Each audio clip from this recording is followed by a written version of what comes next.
Los invito por favor a que abran sus Biblias ahí en el profeta Isaías capítulo 9, y vamos a darle lectura de los versículos 1 al 7. Isaías 9, 1 al 7. Y voy a volver a comentar o a repetir lo que los hermanos Luis David y nuestro pastor Mateo dijeron al principio. Es hermoso ver a la congregación aquí el día de hoy. Debo confesarles, y tengo que reconocer mi pecado delante del Señor, que yo pensé que hoy vendrían muy pocos. Y hasta lo comentamos con los hermanos de la alabanza al estar en la mañana ensayando. Decía, pues es un privilegio para nosotros estar aquí el día de hoy, y no vamos a preparar esto o los cantos para los hermanos. Sí, en algún sentido se hace para ayudar y de alguna forma poder ser de edificación, en que juntos podamos adorar al Señor. Pero yo les decía, lo hacemos para el Señor, y si no viene nadie, lo hacemos para el Señor. Entonces, hermanos, perdónenme por favor. Perdónenme, y doy gracias a Dios que ustedes están aquí el día de hoy, porque hoy es el día del Señor. Amén. Hoy es el día del Señor. Y sería una contradicción absoluta que por celebrar el nacimiento del Señor no nos reunamos para glorificarle, ¿no? Sería absurdo. Pero gracias a Dios que están aquí, y que la gloria sea para Dios. No es porque seamos buenos o mejores que nadie, es porque Dios ha querido traernos. Entonces estemos agradecidos también por ello. Vamos a leer la palabra de nuestro Dios. Dice así, sigan con su vista: mas no habrá siempre oscuridad para la que está ahora en angustia, tal como la aflicción que le vino en el tiempo que livianamente tocaron la primera vez a la tierra de Zabulón y a la tierra de Neftalí, pues al fin llenará de gloria el camino del mar, de aquel lado del Jordán, en Galilea de los gentiles. El pueblo que andaba en tinieblas vio gran luz. Los que moraban en tierra de sombra de muerte, luz resplandeció sobre ellos. Multiplicaste la gente y aumentaste la alegría. Se alegrarán delante de ti como se alegran en la siega, como se gozan cuando reparten despojos. Porque tú quebraste su pesado yugo y la vara de su hombro y el cetro de su opresor, como en el día de Madián. Porque todo calzado que lleva el guerrero en el tumulto de la batalla y todo manto revolcado en sangre serán quemados, pasto de fuego. Porque un niño nos es nacido, hijo nos es dado, y el principado sobre su hombro, y se llamará su nombre Admirable, Consejero, Dios fuerte, Padre eterno, Príncipe de paz. Lo dilatado de su imperio y la paz no tendrán límite sobre el trono de David y sobre su reino, disponiéndolo y confirmándolo en juicio y en justicia desde ahora y para siempre. El celo de Jehová de los ejércitos hará esto. Oremos. Padre, en esta hora nos acercamos humildemente al trono de tu gracia, agradecidos que nos has dado este gran privilegio de estar como familia, congregados, reunidos el día de hoy para celebrar que tú eres nuestro Señor, nuestro Salvador, nuestro Dios, que estás vivo, que estás sentado en el trono con poder, reinando con autoridad como Dios soberano que eres. Gracias, Señor, por darnos el privilegio de abrir tu palabra y de meditar en ella. Yo te suplico humildemente, Dios, te ruego que quieras usarme para exponer tu palabra, para verdaderamente exponer tu palabra. Quieras tú hablar a nuestros corazones, quieras tú confortar, consolar, animar, fortalecer, exhortar, transformar, dar vida y luz donde no hay, en los corazones de cada uno de nosotros, de acuerdo a tus propósitos para la vida de cada uno de los que estamos aquí. Especialmente si hay alguien que no te conoce, Dios, que tú abras sus ojos y sus oídos espirituales y quieras salvarle. Pero todos necesitamos tu evangelio, Señor. Y aquí estamos necesitados del maná, necesitados de tu palabra, del pan. Aliméntanos, Dios. Santifícanos en tu verdad. Tu palabra es verdad. Señor, me confieso totalmente insuficiente en mí mismo, pero me apoyo, me echo a tu gracia. Y que por el poder de tu Santo Espíritu tú quieras usarme y traer bendición a tu pueblo. Todo para tu gloria. En Cristo Jesús. Amén. Pues estaba orando y pidiendo al Señor dirección, discernimiento de qué compartir, cuando el hermano Matt muy amablemente me invitó para predicar el día de hoy. Y gracias, Pastor Matt, porque es un privilegio y pues el hecho de que tú permitas que podamos compartir es de mucha bendición y muchas gracias. Y yo oraba, Señor, ¿qué quieres hablarnos? ¿Qué debo predicar? Y por un momento pensé, bueno, vamos a continuar en Hechos, ¿no? Estamos en Hechos, vamos a continuar. Y de hecho, la sección que sigue me atrapó, ¿no? Pedro y Juan en el concilio y todo lo que está ahí verdaderamente. Y dije, pues esto es lo que voy a predicar. Pero al estar estudiando, el Señor traía mi convicción de que debía hablar de otro pasaje. Y entonces, buscando y leyendo, y particularmente he estado en algún tiempo estudiando Isaías. Ustedes recuerdan cuando hablamos de la adoración, allí en el capítulo 6, y que dimos todo una introducción acerca del profeta Isaías y de su ministerio, que fue muy largo, y hablamos del tiempo en el que el profeta Isaías ministró, que fue ya en un tiempo bastante cercano a lo que sería el cautiverio babilónico, en el que el reino del Judá serían llevados cautivos y que habría un gran sufrimiento. Y a todos estos reyes que él ministró, pues eso, el Señor me dirigió a eso, y especialmente al capítulo 9 que acabamos de leer.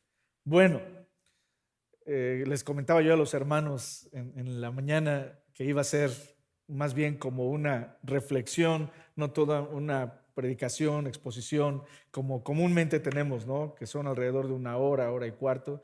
Y yo les dije, les prometo que va a ser como de media hora. Entonces, cuando sea media hora, hermanos, ustedes hagan así.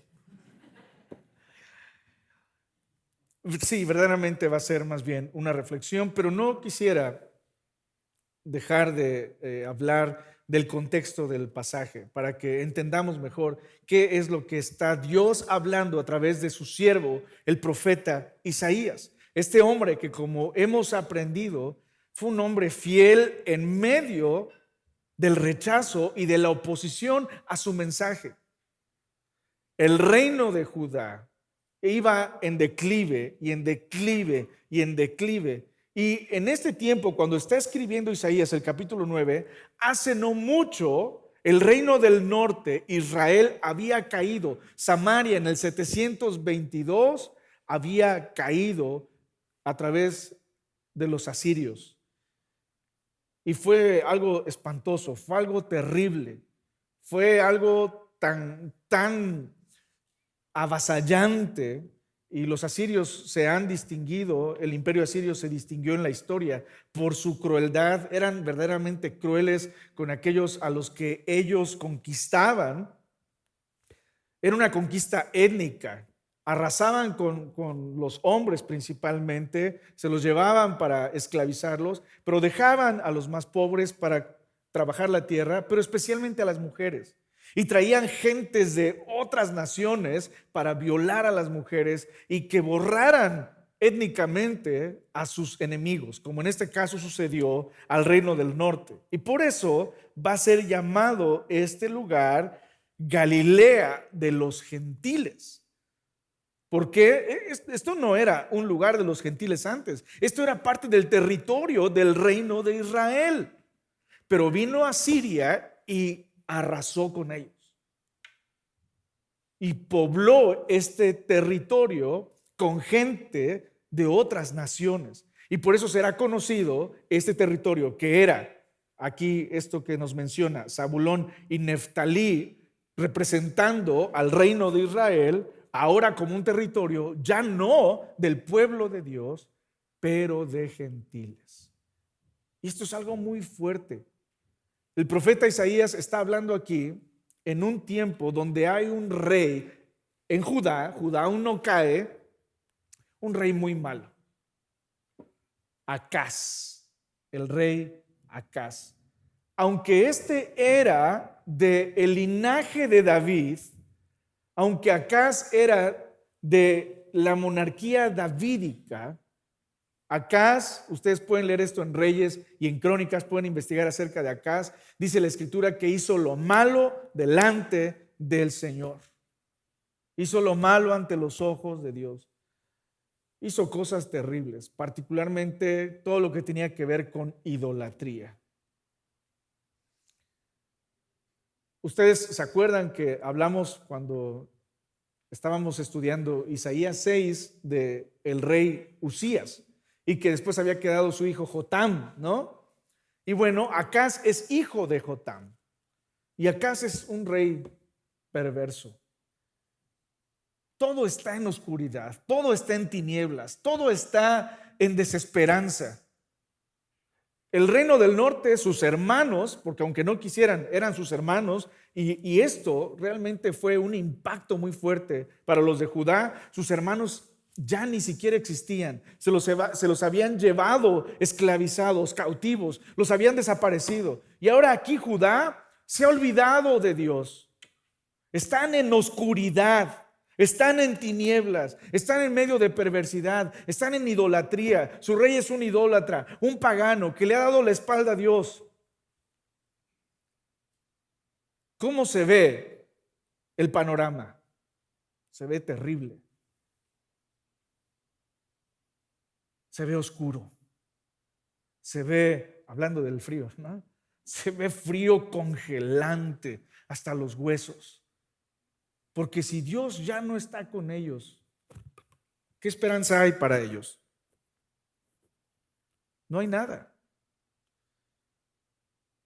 Como he dicho, este rey le ha dado la espalda a Dios. Y el rey es el representante del pueblo. Y entonces viene esta palabra de Dios a través de su siervo, el profeta Isaías. Mas no habrá siempre oscuridad para la que está ahora en angustia. ¿Quién está ahora en angustia? Pues todo el pueblo, tanto los que ya fueron llevados esclavos como los mismos de Judá, están en angustia. Isaías mismo está en angustia. Isaías es siervo de Dios, es un siervo fiel de Dios, pero él mismo está en angustia al ver cómo su rey y cómo su pueblo están dándole la espalda a Dios, negando a Dios que ha sido fiel como un marido para ellos, que los ha protegido, que los ha guardado, que ha provisto, que los ha bendecido, que ha sido misericordioso. Isaías también está en angustia, pero Dios le dice, no habrá siempre oscuridad, tal como la aflicción que le vino en el tiempo que livianamente tocaron la primera vez a la tierra de Zabulón y a la tierra de Neftalí. ¿A qué se refiere? A esa gran y terrible conquista por parte de los asirios a el reino del norte. Y por eso menciona Zabulón y Neftalí, como hemos dicho, y que es después conocido como un lugar, ahora no del pueblo de Dios, pero de gentiles. Versículo 2, el pueblo que andaba en tinieblas. Acuérdense, está hablando a futuro, es algo que va a suceder, aún no sucede, ahorita están todavía en tinieblas, pero dice, el pueblo que andaba en tinieblas vio gran luz. Los que moraban en esta tierra de sombra, de muerte, luz resplandeció sobre ellos. Es decir, el profeta Isaías está hablando de algo como si ya hubiera sucedido, aunque aún no sucede. ¿Por qué? Porque está con esto mostrando que es certero que sucederá. Lo voy a repetir. El profeta está hablando en presente, como si ya hubiera también hablando hacia atrás, como si ya hubiera sucedido. Pero es algo que no sucede aún, es algo que va a suceder, pero lo está diciendo de esa forma, mostrando así que es algo certero que sucederá. Luz que resplandece, luz que da vida. Y luego dice, multiplicaste a la gente y aumentaste la alegría. Se alegrarán delante de ti como se alegran en la siega, como se gozan cuando reparten despojos. Está hablando de conquista. Dice, es como si cuando entramos a la tierra prometida y que Dios nos dio esta tierra y que estábamos repartiendo los despojos de la conquista y que había alegría y que estábamos cosechando de algo que ni siquiera nosotros habíamos trabajado. A esa alegría se va a parecer, dice Isaías. ¿Por qué? Porque tú quebraste su pesado yugo y la vara de su hombro y el cetro de su opresor, como en el día de Madián. Y aquí los estudiosos dicen que puede referirse a aquellos reinos extranjeros que vendrán, o como los asirios que han venido y los babilonios que vendrán más adelante para llevarlos cautivos, o al mismo rey malvado como Acaz. El cetro de su opresor lo quebraste. 5. Porque todo calzado que lleva el guerrero en el tumulto de la batalla y todo manto revolcado en sangre serán quemados, pasto del fuego. Es decir, no se necesita que realmente haya un ejército para esta batalla, porque esta batalla no la va a ganar un ejército o tu ejército de hombres. De hecho, se parece un poquito, ¿no? Cuando el pueblo entra a la tierra prometida, si ustedes leen Josué, se van a dar cuenta que todo el tiempo va a decir la palabra de Dios, Dios iba delante de ellos y Dios los entregó en sus manos y Dios peleó por ellos, ¿no?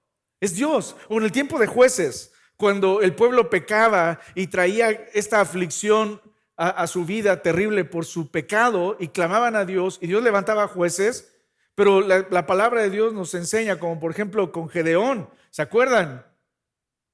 Si no estoy equivocado, creo que eran 32,000 los que iban a empezar la batalla, pero Dios dice, no, vamos a reducirlo hasta que queden 300, para que el pueblo sepa que no, la victoria fue dada o alcanzada por su poder, sino por mi poder, porque yo les di la victoria, porque yo peleo por ellos. Y es lo que dice aquí Isaías.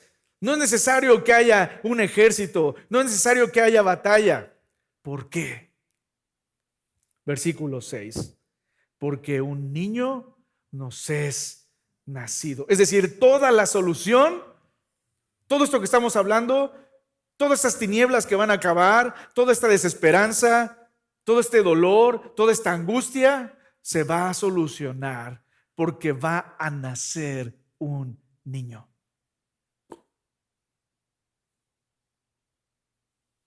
Un niño nos es nacido. Hijo nos es dado, y el principado sobre su hombro. Y ahí vienen estos nombres, ¿sí? Ahí vienen estos nombres o estos títulos. Se dice que en el antiguo cercano oriente, es toda esta región, así se le conoce, el antiguo cercano oriente, en esa época, entre más títulos tuviera un rey o un guerrero o un monarca, significaba que estaba más encumbrado, que tenía más poder. De hecho, los egipcios, si ustedes les gusta de la egiptología e investigan acerca de los egipcios, se van a dar cuenta que los reyes les gustaba tener varios nombres, porque esto significaba que tenían más poder. Bueno, pues dependiendo de algunas versiones, algunos dicen que realmente debería decir admirable consejero. Depende de la versión que estemos usando, realmente no cambia mucho, pero tenemos 5 títulos, ¿no? Que se le dan a este niño, que será un rey. Admirable consejero, Dios fuerte, Padre eterno, príncipe de paz. La pregunta es, creo que ya todos podemos entender o hacernos en nuestra mente este pensamiento de quién está hablando, ¿no? ¿De quién se trata? Obviamente, ya lo hemos conectado con nuestro Señor Jesucristo, ¿no es cierto? De hecho, lo acabamos de cantar y eso es lo más claro para nosotros. Pero, y es verdad, pero en el tiempo de Isaías, pues la gente no tenía este conocimiento de esta revelación, quizá ni el mismo Isaías. No tenían, porque así lo dice la palabra de Dios en Pedro, que muchas veces los profetas que hablaban de parte de Dios no entendían lo que ellos estaban hablando y que tenían que investigar, que inquirían de qué se trataba, de quién se trataba y de qué tiempo se trataba, ¿no? Entonces, quizá Isaías tampoco sabía perfectamente de quién estaba hablando. Los estudiosos dicen que de alguna forma Isaías aquí, hablando de su contexto, de lo que estaban viviendo, de los tiempos tan oscuros, tan difíciles que estaban viviendo, se refería al rey Ezequías, que sería descendiente de Acaz, que sería obviamente descendiente del reino de David, del linaje de David. Y bueno, hablando en el contexto de ellos, de alguna forma se puede explicar o se puede entender que sí, cuando nació Ezequías y vieron la vida de Ezequías, él comenzó a reinar a los 25 años y reinó por casi 30 años, reinó 29 años. Ezequías trajo un cambio total al pueblo. Hizo muchas cosas. La principal fue volver la adoración al verdadero Dios y destruir los lugares altos, los lugares de idolatría. Entonces, Ezequías, de alguna forma, fue una respuesta de Dios al clamor de hombres como Isaías para tratar de solucionar este asunto tan espantoso o para darle solución a este asunto tan espantoso. Pero nosotros podemos ver que Ezequías no cumple todo lo que dice este pasaje, principalmente por varias razones. La primera, porque él no es Dios. ¿Sí? Aquí dice, entre los nombramientos o títulos que tenemos en el versículo 6, Dios fuerte, ¿no? Ezequías no era Dios. Y luego dice, Padre eterno. Ezequías solamente reinó 29 años e iba a reinar menos de 29 años, porque como ustedes saben, él iba a morir, cayó gravemente enfermo y le suplicó a Dios que le diera, como decimos nosotros, un chancecito más. Y Dios le dio 15 años más. Pero después de esos 15 años, Ezequías se murió. Pero lo que es peor, al final de sus días, aunque Ezequías hizo cosas muy buenas, de hecho es uno de los dos reyes considerados como de los mejorcitos del reino del sur, Ezequías y Josías. Pero al final de sus días, Ezequías se ensoberbeció y cuando llegaron unos potentados de Babilonia, les presumió su riqueza. Y los llevó al templo y les dijo a estos dignatarios babilonios, miren todo lo que yo tengo, ¿no? Miren todas mis riquezas. Y va a venir la palabra de Dios a Ezequías y le va a decir, todo esto que le enseñaste a los babilonios, ellos van a venir y se van a llevar todo. Entonces, Ezequías no es. Y lo que dice el versículo 7, lo dilatado de su imperio y la paz no tendrán límite sobre el trono de David y sobre su reino. Sí, era un rey davídico, era un descendiente de David, pero Ezequías no cumple los requisitos, no llena los requisitos. Y saben que incluso los judíos lo saben, o lo sabían y lo saben. Hace poco estaba yo estudiando por lo de las clases que decía el hermano Matt, que por la gracia de Dios estoy compartiendo y aprendiendo. Me encontré con algo que me voló la cabeza. Y los que están estudiando se van a dar cuenta esta semana. Pero les voy a dar una adelantadita.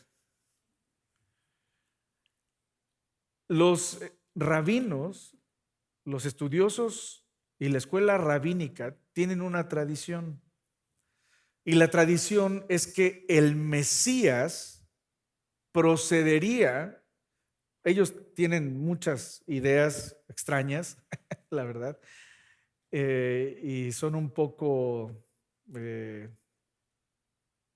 ¿cómo se dice cuando alguien está esperando de la suerte? Son un tanto supersticiosos, gracias, pero tienen una tradición dentro del rabinismo, y es que el Mesías procedería de una mem. La mem es uno de los caracteres del hebreo, y hay dos tipos de esta letra, que para nosotros es como la M, y de hecho para ellos también, porque la mem, con esa letrita comienza la palabra Mesías, incluso en hebreo. La mem. Hay dos tipos de mem. La mem con la que inicias la palabra o con la que va en medio, y la mem que va al final de la palabra. Esa mem es diferente. Esa mem se le llama una mem cerrada o mem sofit. Bueno, en el hebreo, en el original, este pasaje, y así lo han preservado los escribas, tiene un error ortográfico, pero a propósito. Cuando transcribieron esto y copiaron y preservaron los escribas, pusieron aquí entre príncipe de paz y lo dilatado, pusieron esta palabra que debería de ser con una mem abierta, pusieron una mem cerrada, dando a entender que su esperanza en Ezequías no funcionó y que él no es el Mesías, y que por eso todo el que lo leyera de los judíos se daría cuenta que Ezequías no era el Mesías, y por eso lo cerraron. No se abrió esta mem, es decir, no llegó el Mesías. Ellos mismos lo saben, Ezequías no es. ¿Y por qué digo esto? Porque muchos, cuando se habla de este pasaje, muchos dicen, no, están en un error. Este no es un pasaje mesiánico como el que ustedes dicen, los cristianos. Este pasaje se refiere a Ezequías. Pues no. Como hemos visto, Ezequías no llena los requisitos, y los mismos judíos lo saben, y en su tradición ellos lo han dejado bien claro. Entonces, ¿a quién se refiere? Pues sí, como hemos ya dicho y hemos cantado, se refiere a Jesús. ¿Quién lo dice? Lo dice la palabra de Dios mismo. Hemos aprendido que cuando la Biblia interpreta la Biblia, esa es la interpretación correcta.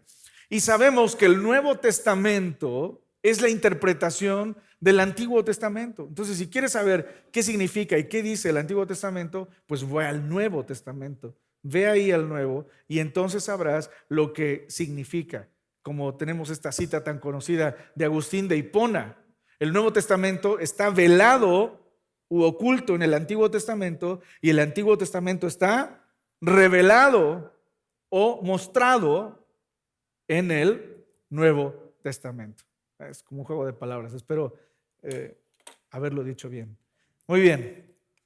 ¿Qué dice el Nuevo Testamento? Vamos a Mateo, capítulo 4.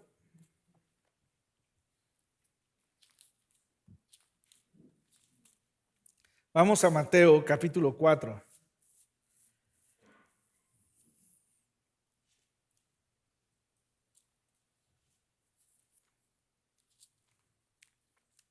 El apóstol Mateo, él mismo, toma este pasaje de Isaías 9 y dice que lo que comenzó ese momento en el ministerio del Señor Jesús era el cumplimiento de lo que Isaías profetizó 700 años antes. ¿Escucharon bien? 700 años antes. Quizá Isaías ni siquiera lo imaginó.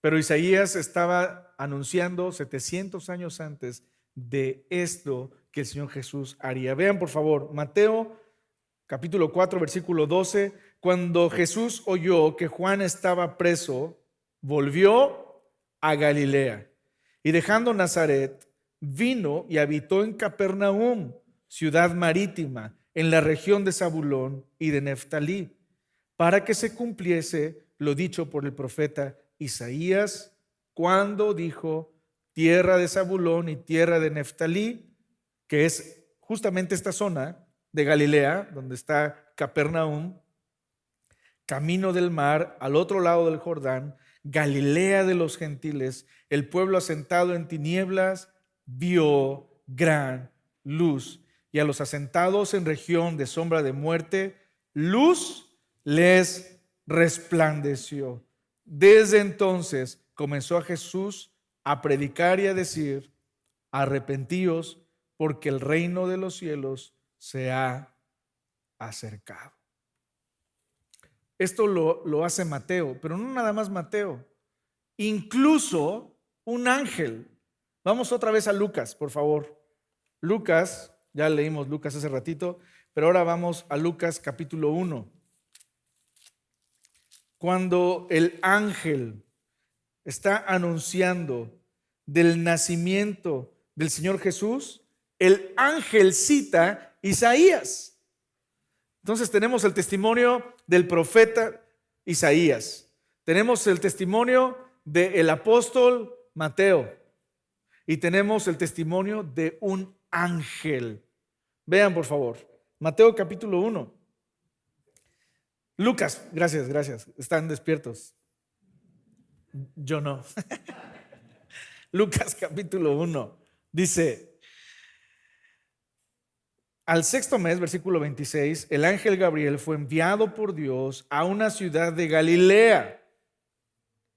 ¿Escucharon? Galilea, llamada Nazaret, a una virgen desposada con un varón que se llamaba José, de la casa de David, y el nombre de la virgen era María. Y entrando el ángel en donde ella estaba, dijo: salve, muy favorecida, el Señor es contigo, bendita tú entre las mujeres. Mas ella, cuando le vio, se turbó por sus palabras y pensaba: ¿qué salutación sería esta? Entonces el ángel le dijo: María, no temas, porque has hallado gracia delante de Dios. Y ahora concebirás en tu vientre y darás a luz un hijo, y llamarás su nombre Jesús. Este será grande y será llamado Hijo del Altísimo, y el Señor Dios le dará el trono de David su padre, y reinará sobre la casa de Jacob para siempre, y su reino no tendrá fin. ¿Se dieron cuenta? El ángel está citando al profeta Isaías. Ahora, alguien puede decir: y bueno, ¿y todo esto qué tiene que ver conmigo hoy? En el tiempo del profeta Isaías, el pueblo estaba en oscuridad, en tinieblas, en angustia, en aflicción. Sus hermanos habían sido llevados cautivos y ellos estaban próximos para también correr el mismo destino de cautividad, de esclavitud, de dolor, de angustia. Y Dios usa al profeta Isaías para decir: va a venir alguien que va a cambiar todo, que va a transformar todo. Déjenme decirles, amados hermanos y amigos que están el día de hoy aquí y los que nos escuchan, esto es solamente, y sucedió, todo esto es historia, esto es histórico. Por ejemplo, Cuando hablamos de Asiria, podemos hablar de Tiglat-Pileser III, y ustedes pueden encontrar acerca de este rey asirio, que fue uno de los que trajo este terrible dolor al pueblo de Dios. Todo esto sucedió, todo esto es histórico, pero es como una ilustración de la situación de todos nosotros. Nosotros no estábamos en este dolor, en esta oscuridad de haber sido llevados cautivos o de poder ser llevados cautivos, o de que este rey como Acaz estaba con esta perversión, alejando al pueblo de Dios, provocando que el pueblo de Dios pecara. Nosotros estamos o estábamos en una condición aún mucho peor. Eso era como una figura. Como el apóstol Pablo después va a decir, cuando habla de lo que pasó al pueblo de Dios, cuando Dios lo saca de Egipto y todo lo que pasaron, Pablo va a decir, eso les pasó, Dios nos dice que esto les pasó como ejemplo para nosotros. Para nosotros está escrito. Tú y yo estábamos en una, o quizá hoy, si no has creído en Cristo, en una situación peor que esa. ¿Por qué? Porque esta oscuridad y estas tinieblas y esta aflicción no es algo físico. Esta esclavitud no es física, es espiritual. Todos nosotros, dice la Escritura, hemos pecado. Todos nosotros nos desviamos a una. Todos nosotros.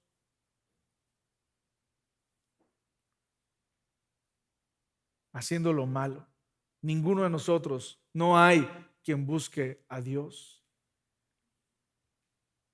Todo esto, como sabemos, empezó allá en el huerto del Edén. Cuando Adán y Eva pecaron, cuando Adán y Eva se rebelaron contra Dios, cuando Adán y Eva quisieron ser autónomos, es decir, su propia ley, separados de Dios, dándole la espalda a Dios, esto trajo este dolor tan terrible que es la separación de Dios, muerte espiritual. Es lo que dice el apóstol Pablo ahí en Efesios capítulo 2, ¿no? Dice, todos estos éramos antes, dice, muertos en nuestros delitos y pecados, sin esperanza. Todos nosotros en condenación por nuestro pecado. Pero luz resplandeció. Y es lo que dice el apóstol Juan cuando habla de la venida del Señor Jesús. En el capítulo 1 habla de esta luz que resplandeció en medio de las tinieblas.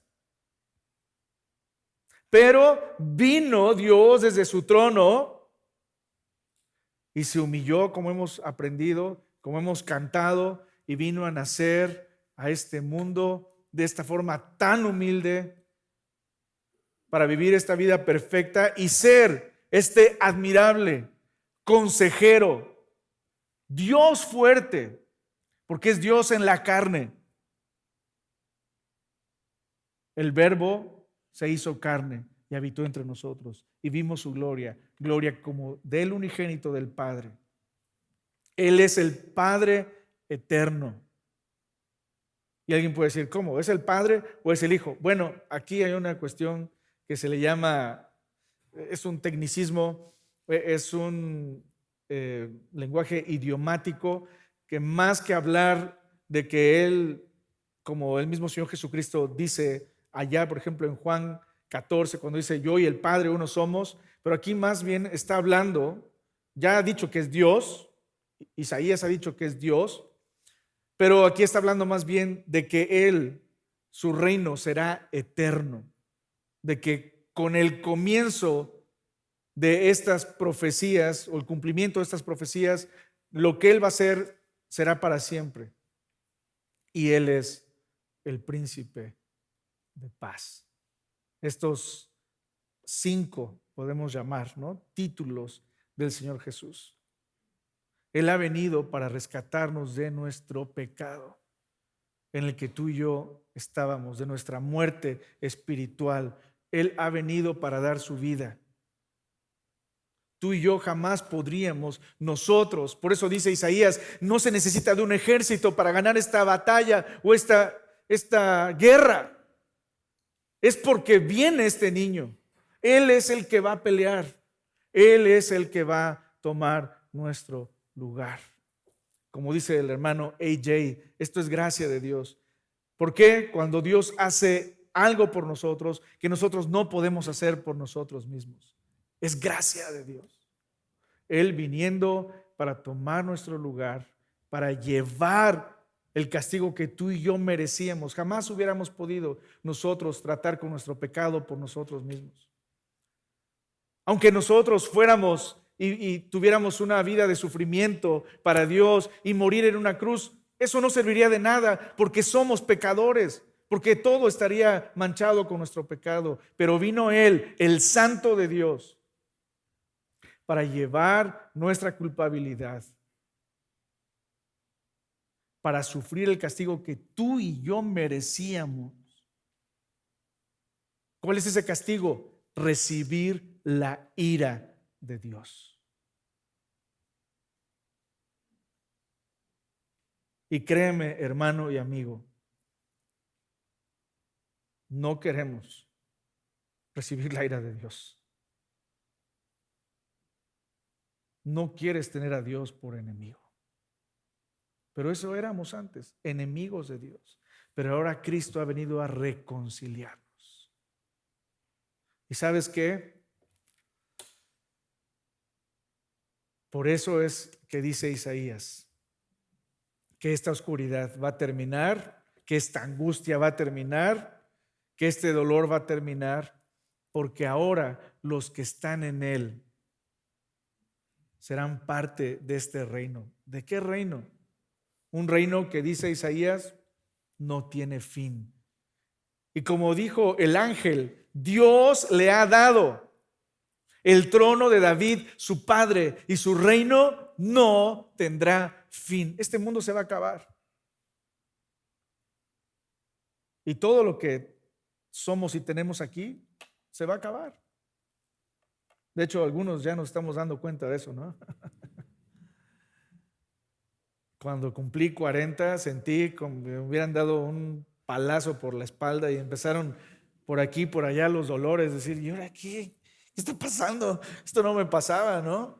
Y dolor en la espalda y en la rodilla y en el cuello, y ustedes ya pónganle, ¿no? Y todo lo que también a ustedes les empieza a doler. Todo se va a acabar acá.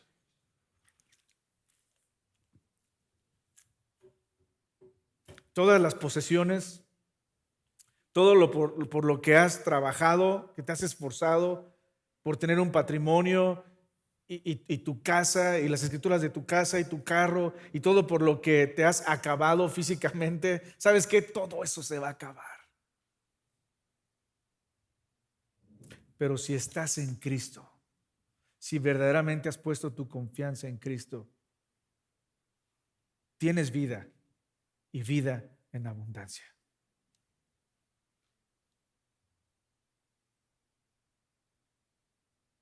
Vida y vida en abundancia, más allá de las posesiones de este mundo. El Señor Jesucristo lo dijo, ¿por qué ponen su confianza en cosas de este mundo? Donde el óxido y la polilla acaban con las cosas. No. Pongamos todo lo que somos, nuestra esperanza, nuestra confianza en el admirable consejero, Dios fuerte, Padre eterno, príncipe de paz. Él es el único, como cantábamos, que puede darnos paz de verdad. Él lo dijo, mi paz os dejo, mi paz os doy. No como la paz que busca el mundo o la paz que puede dar el mundo, una paz temporal. La paz que el mundo conocía en tiempo del Señor Jesús era la Pax Romana. ¿Saben qué era la Pax Romana? Esclavitud. Eso era la Pax Romana. ¿Sí? Decir, vamos a poner en paz este territorio, vamos a subyugarlos y que me den tributo. Esa era la Pax Romana. Esa era la paz que el mundo conocía en tiempos del Señor Jesús. No, dice el Señor Jesús, la paz que yo te doy es una paz que trasciende a nuestro entendimiento. Es lo que dice el apóstol Pablo, ¿no? La paz que sobrepasa todo entendimiento es la que guarda nuestros corazones y nuestros pensamientos. Ven a Cristo Jesús, ven a Jesús. Él es el que fue prometido desde el principio, desde Génesis. Él es el que fue prometido por los profetas como Isaías. Él ya llegó, Él vino. Su nombre es Jesús. Él es el Rey de Dios. Dios le dio el trono de David para reinar para siempre. Mi oración es que de verdad, al escuchar esto, tú no solamente veas quién es Él, pero que confíes en Él, que pongas tu esperanza en Él. Todo aquí en este mundo te va a decepcionar. Las personas en este mundo te van a decepcionar. Pero si pones tu confianza en Cristo, aún en medio de las cosas más terribles que pudieras pasar, jamás te va a decepcionar. Y que puedas decir, como una vez un hombre llamado Policarpo dijo, 86 años he servido a mi Señor y lo único que me ha hecho es bien. Hay vida en Cristo Jesús. Ven al Señor. Ven. Si estás cansado, estás afligido, si estás triste, si estás sin esperanza, ven a Cristo. Solamente en Él hay paz.